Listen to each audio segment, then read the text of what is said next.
Hello दोस्तों, welcome to शिक्षा जगत यूट्यूब चैनल। दोस्तों, finally Uttar Pradesh power corporation limited ने टेक्नीशियन इलेक्ट्रिकल की 608 पदों पर वैकेंसी को रिलीज़ कर दिया है। तो इस वीडियो में हम बात करेंगे कि इससे रिलेटेड क्या क्या एलिजिबिलिटी क्राइटेरिया है और कौन कौन से लोग इस आवेदन को कर सकते हैं। तो चलिए वीडियो को स्टार्ट करते हैं। तो आ गए हैं हम लोग इसके ऑफिशियल नोटिफिकेशन में और जानते हैं कि किस किस कैटेगरी के लिए कितने कितने पोस्ट हैं। तो सबसे पहले अनारक्षित यानी कि जनरल के लिए 245 सीटें हैं। अन्य पिछड़ा वर्ग नॉन क्रीमी लेयर यानी कि ओबीसी के लिए 164 सीटें। अनुसूचित जाति यानी कि एससी के लिए 127 सीटें। अनुसूचित जनजाति यानी कि एसटी के लिए 12 सीटें और आर्थिक रूप से कमज़ोर वर्ग के लिए 60 सीटें यानी ईडब्ल्यूएस के लिए 60 सीटें इसमें रखी गई हैं। अब देखिए इस पोस्ट के लिए क्या आप लोगों के लिए एजुकेशनल क्वालिफ़िकेशंस रखी गई है। तो किसी भी मान्यता प्राप्त हाई स्कूल से गणित और साइंस विषय में मैट्रिक की परीक्षा उत्तीर्ण होने के साथ साथ आप लोगों का इन तीनों में से किसी भी एक ट्रेड में 2 साल का एनसीवीटी या एससीपीटी का सर्टिफिकेट होना ज़रूरी है। अब हम लोग बात कर लेते हैं एज क्राइटेरिया को लेकर। तो इसमें दिनांक 1 जनवरी 2020 को न्यूनतम 18 वर्ष और अधिकतम 40 वर्ष की आपकी आयु होनी चाहिए अगर आप इस फॉर्म को फिलअप करना चाहते हो। साथ ही साथ अगर जो एज में रिलैक्सेशन की बात कर सोच रहे हैं तो आप लोगों को बता दो फ्रेंड्स कि जो भी उत्तर प्रदेश के मूल निवासी हैं उन्हें ही इस आयु में छूट मिलेगी, अधिकतम आयु में उनकी, जो कि अनुसूचित जाति और अनुसूचित जनजाति हैं जो कि उत्तर प्रदेश के मूल निवासी हैं उन्हें आयु सीमा में उनकी अधिकतम आयु सीमा में 5 साल की छूट मिलेगी और जो भूतपूर्व सैनिक हैं उन्हें अधिकतम आयु सीमा में 15 साल की छूट दी जाएगी। लेकिन जो भी लोग उत्तर प्रदेश से बाहर दूसरे राज्य से बिलोंग करते हैं उन्हें आयु सीमा में किसी भी तरह की छूट नहीं दी जाएगी, उन्हें एज अ जनरल ट्रीट किया जाएगा। अब देखते हैं कि हम लोगों को इस एग्ज़ाम के लिए कितने आवेदन शुल्क लग रहे हैं।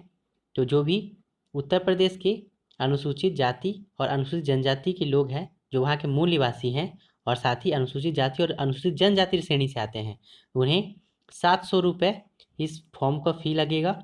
और बाकी जो कोई भी दूसरे राज्य से हैं या दूसरे राज्य के भी अनुसूचित जाति या जनजाति हैं उन्हें 1000 रुपये फॉर्म फ़ी देना होगा। और यह फ़ी जो है online net banking, debit card, credit card के माध्यम से या फिर एसबीआई के चालान के माध्यम से वहाँ आपको जमा करने होंगे। और यह जो आपका शुल्क है यह नॉन रिफंडेबल होगा, यानी कि अगर परीक्षा कैंसिल होती है तो आपको पैसा वापस नहीं किया जाएगा। अब हम लोग बात करते हैं कि इसके चयन प्रक्रिया यानी कि सिलेक्शन प्रोसेस को लेकर। जैसा कि मैंने आपको पहले ही बता दिया था कि यह इसका जो चयन प्रक्रिया है वह ऑनलाइन लिखित परीक्षा यानी कि सीबीटी यानी कि कंप्यूटर बेस्ड टेस्ट के आधार पर होगी।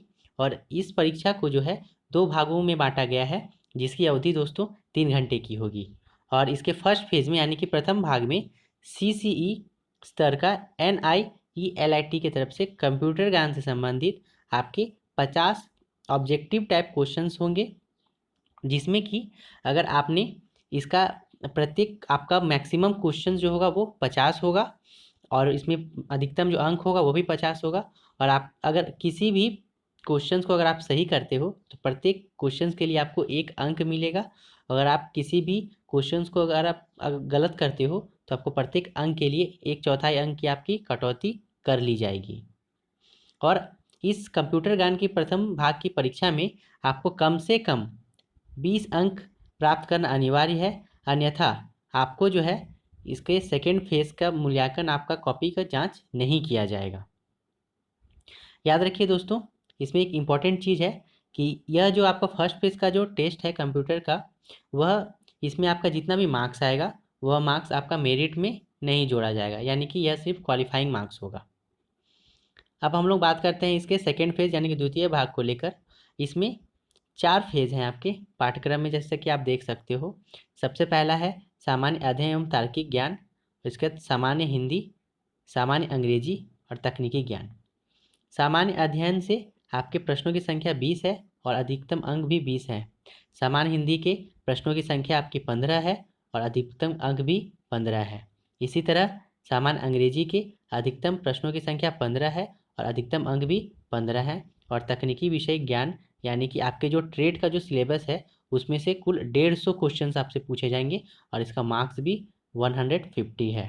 यानी कि जब हम लोग इसका टोटल निकालते हैं तो टोटल क्वेश्चंस आपका 150 है और साथ ही इसका जो टोटल आपको अंक जो है यह है कुल 200 अंकों की आपकी परीक्षा होगी।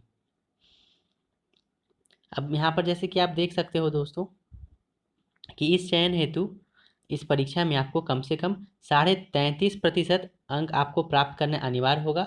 यानी कि जो भी अभ्यर्थी 67 अंक से कम अंक प्राप्त करते हैं अगर वे, तो इस चयन प्रक्रिया से वे बाहर हो जाएंगे।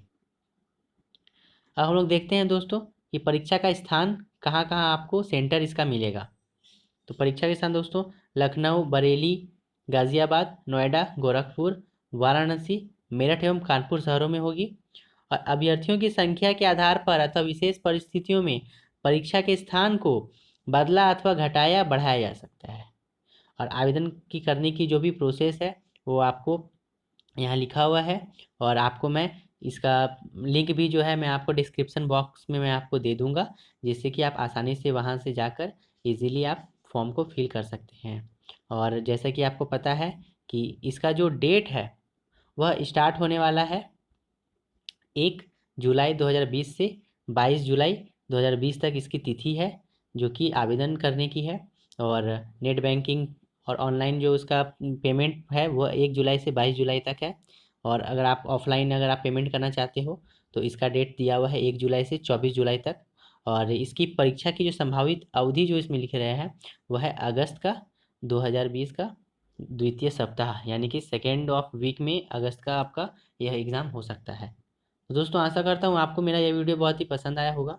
अगर वीडियो अच्छा लगा है तो दिल से लाइक करें, हमारे चैनल शिक्षा जगत को सब्सक्राइब करें, जिससे कि फर्दर आगे भी चल के आपको इस वैकेंसी से रिलेटेड जो कोई भी नोटिफिकेशन होगी मैं आपको टाइम टू टाइम प्रोवाइड करते रहूँ। साथ ही अगर आपको इससे रिलेटेड कोई भी क्वेरी है तो कमेंट बॉक्स में ज़रूर कमेंट करें, मैं आपको रिप्लाई ज़रूर दूंगा। तो मिलता हूँ आपको अपने अगले वीडियो के साथ, तब तक के लिए थैंक यू।